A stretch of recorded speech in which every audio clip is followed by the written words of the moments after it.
Welcome back once again to GPAT mentor. और आज की वीडियो में टॉपर्स टॉक सीरीज की वीडियो में हमारे साथ है कार्तिक रस्तोगी, जिनका नाइपर टू। तो first of all welcome to the channel sir. For welcoming Kartik Rastogi, जो कि नाइपर मोहाली में प्रोसेस केमिस्ट्री के एम फॉर्म फर्स्ट ईयर के स्टूडेंट हैं, एमएस फॉर्म फर्स्ट ईयर के स्टूडेंट हैं। तो कार्तिक, मैं आपसे पूछना चाहूंगा कि अभी लास्ट 3 to 4 वीक्स बचे हैं, तो I am gonna change the question, please stay in the video. ठीक है, जैसे कि हम टेस्ट दे रहे होते हैं, सबको पता है कि मॉक टेस्ट देते रहना है, हमें मॉक टेस्ट में फाइनल ड्रिल की तैयारी करनी है, हमें उसे इम्प्रूव करते रहना है।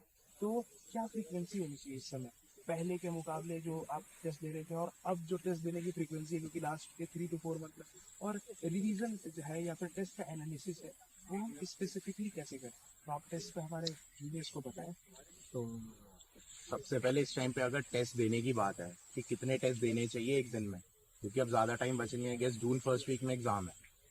तो उसके हिसाब से जो मुझे लगता है, आपको डेली बेसिस पे 3 से 4 टेस्ट देने ही देने हैं।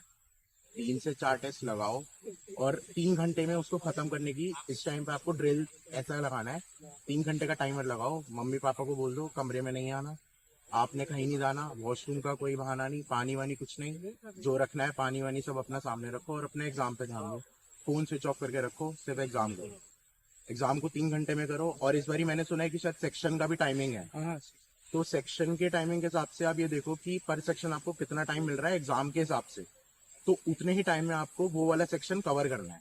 उसके लिए आप मॉक टेस्ट की बुक्स ले लो, प्रीवियस ईयर क्वेश्चन पेपर ले लो, आप लोग अलग अलग कोचिंग भी इस टाइम पे जा रहे होगे, तो उनके भी टेस्ट होते हैं। लेकिन आपने क्या करना है, आपने उस टाइम फ्रेम को ध्यान रखना है कि कितना टाइम आपको पर सेक्शन मिल रहा है। उतना टाइम देने के बाद आपने 3 घंटे के अंदर वो टेस्ट खत्म करना है। आपने 3 एग्जाम करने हैं, 3 टेस्ट आपने डेली, आपने टारगेट बनाना, आपने 3 टेस्ट देने हैं। और हर एक टेस्ट देने के बाद कम से कम 1 घंटे का आपका एनालिसिस होना चाहिए पर सेक्शन का। उस एनालिसिस में आपने क्या क्या देखना है कि आपका सबसे वीक सेक्शन क्या था। अच्छा, वीक सेक्शन कई बार ऐसा होता है कि कोई कोई बच्चे मार्क्स ज़्यादा लाते हैं, लेकिन उनको कोई कोई सेक्शन में इतना कॉन्फिडेंस नहीं होता करने का। तो आपने वो देखना है कि उस पर्टिकुलर सेक्शन में किस चैप्टर में आपको दिक्कत आ रही है, तो वो चैप्टर आपने दोबारा रिवाइज करना है। और इसके साथ में जैसे आपने 3 जो मॉक टेस्ट दिए, 3 मॉक टेस्ट देने के बाद, जैसे फॉर एग्जाम्पल आज मंडे को आपने 3 मॉक टेस्ट दिए, तो वेंसडे को आपने फुल सिलेबस मतलब सब्जेक्ट वाइज, वो पूरा सब्जेक्ट आपने एक सब्जेक्ट वाइज टेस्ट देना है। फॉर एग्जाम्पल आपने मंडे को 3 मॉक्स दिए आपने 3 मॉक टेस्ट दिए, तो वेंसडे को आपने बोला कि यार ठीक है, आज मैं फुल सिलेबस कोलॉजी का टेस्ट दूंगा, तो आपने फुल सिलेबस कोलॉजी का भी टेस्ट देना है। फिर आपने 2 दिन लगातार मॉक टेस्ट दिए, 3 3 3 पर डे। उसके बाद आपने केमिस्ट्री का फुल सिलेबस टेस्ट दिया।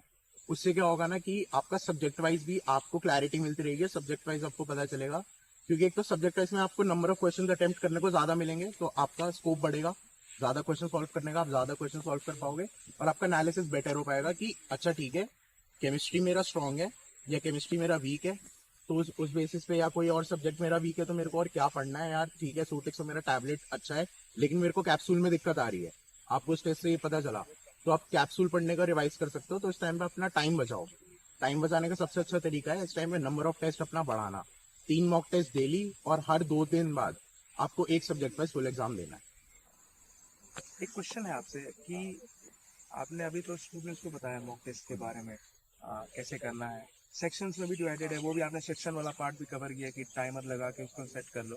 तो आपने यहाँ प्रोसेस केमिस्ट्री ली है, नाइपर AIR 2 होने के बाद आप चाहते तो स्टूडेंट्स डिपार्टमेंट ले लेते, आप चाहते तो फार्मास्यूटिकल मैनेजमेंट ले लेते, तो क्या आपका केमिस्ट्री की तरफ कोई झुकाव है?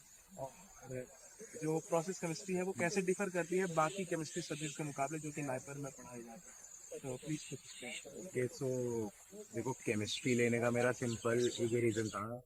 11th और 12th में जब आप पढ़ते हो, तो उस टाइम पे आपका कुछ कुछ सब्जेक्ट्स में इंटरेस्ट डेवलप होना स्टार्ट हो जाता है।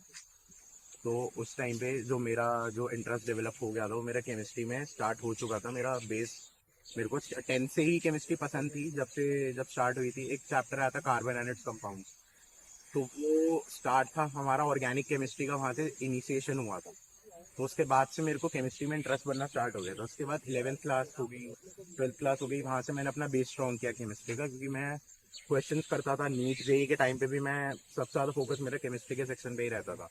तो मेरे को केमिस्ट्री बहुत स्टार्टिंग से पसंद थी। उसके बाद जब बी फार्म में भी गए, तो बी फार्म में भी आपको केमिस्ट्री पढ़ने को मिलती है, ऑर्गेनिक केमिस्ट्री पढ़ने को मिलती है, मेडिसिनल केमिस्ट्री पढ़ने को मिलती है।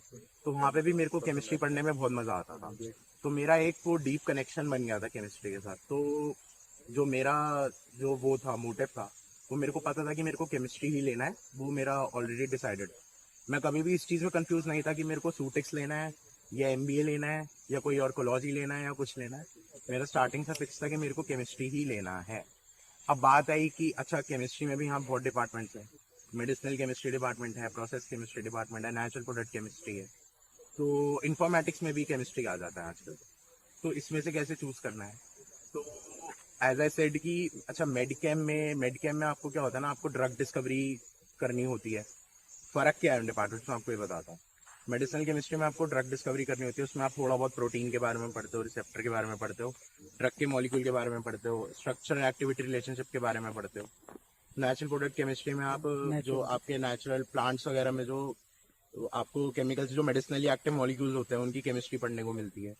प्रोसेस केमिस्ट्री में आपका क्या होता है, कन्वेंशनल सिंथेटिक ऑर्गेनिक केमिस्ट्री होती है, जो कि जिसमें मेरे को सबसे ज्यादा इंटरेस्ट था। मेरे को ऑर्गेनिक केमिस्ट्री का बहुत शौक था। ऑर्गेनिक केमिस्ट्री, कन्वर्जन्स करना, मॉलिक्यूल्स बनाना, सिंथेसिस करना, प्रोडक्ट से रिएक्टेंट बनाना, रिएक्टेंट से प्रोडक्ट बनाना, ये काम होता है प्रोसेस केमिस्ट्री में। प्रोसेस केमिस्ट्री का जो एम है वो होता है API development, API synthesis. API आपको पता होगा एक्टिव फार्मास्यूटिकल इंग्रेडिएंट होता है, उसके बिना ड्रग काम नहीं करेगी। वो ड्रग का मेन जो कोर होता है वो एपीआई होता है। तो एपीआई हम लोग बनाते हैं प्रोसेस केमिस्ट्री में। प्रोसेस केमिस्ट्री में जो मेडिसिनल केमिस्ट्री में मॉलिक्यूल जो स्मॉल स्केल पे बनता है, उसको लार्ज स्केल पे बनाने का काम एक प्रोसेस केमिस्ट का होता है। तो आप जो एक छोटे आरबीएफ में बनाते हो, आप खुश हो जाते हो आपने जो बना दिया, लेकिन जब आप उसी सेम प्रोसीजर को एक बड़े लार्ज रिएक्टर पे करोगे तो वो नहीं होगा। इसलिए हमारा काम होता है उस प्रोसेस को ऑप्टिमाइज करना, कि उस प्रोसेस में चेंजेस करके उसको बड़े स्केल पे बनाना, कि लोगों को वो जो ड्रग है लार्ज स्केल पे अवेलेबल हो सके। स्मॉल स्केल पे मेडिसिनल केमिस्ट ने तो बना दिया, उसने एक्टिविटी भी चेक कर ली, लेकिन जब तक जनता को ही वो ड्रग नहीं मिल पाएगी तो उस ड्रग का कोई फायदा नहीं है।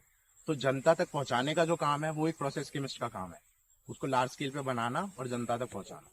तो देखिए काफ़ी मोटिवेटिव आपका जर्नी रहा है प्रोसेस केमिस्ट्री तक, और काफ़ी इंस्पायरिंग भी है।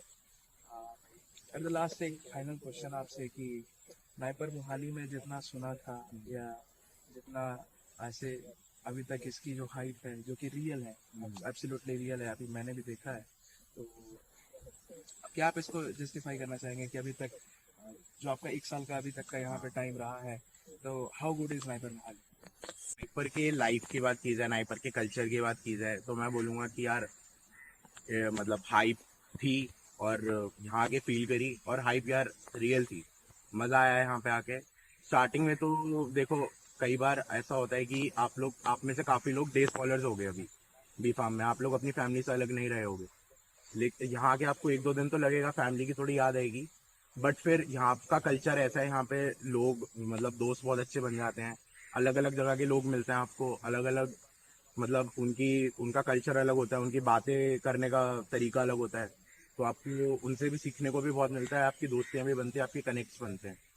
तो ये नाइपर का लाइफस्टाइल बहुत अच्छा है यहाँ पे, मतलब आपको हर फील्ड से बंदे मिलेंगे जो काफ़ी नॉलेज रखते हैं, आप बहुत नॉलेजेबल यहाँ पे बन सकते हो। बात रही कि यहाँ के कल्चरल इवेंट्स की, तो यहाँ पे हर एक फेस्टिवल बहुत धूमधाम से मनाया जाता है।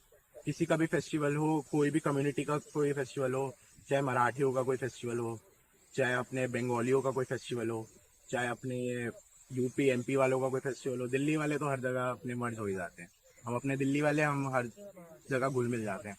तो यहाँ पे ऐसा रहता है ना कि आप लोग हर एक फेस्टिवल में जाओगे, लोगों से बात करोगे, तो आपको उनके बारे में जानने को मिलेगा, बहुत मज़ा आता है नाइपर में। यहाँ की हॉस्टल लाइफ बहुत अच्छी है।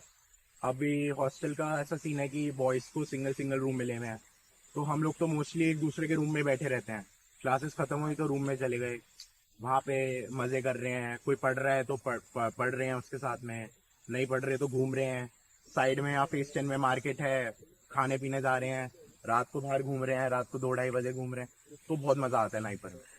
तो at the end of the video मैं सभी जीपैट एस्पिरेंट्स फॉर 2024 2025 सबको ये बोलना चाहूंगा कि ऑल द बेस्ट, अच्छा करना, आप लोग कर सकते हो और आप नाइपर IIT BSU जैसे प्रेस्टीजियस कॉलेजेस में जरूर एडमिशन ले पाओगे।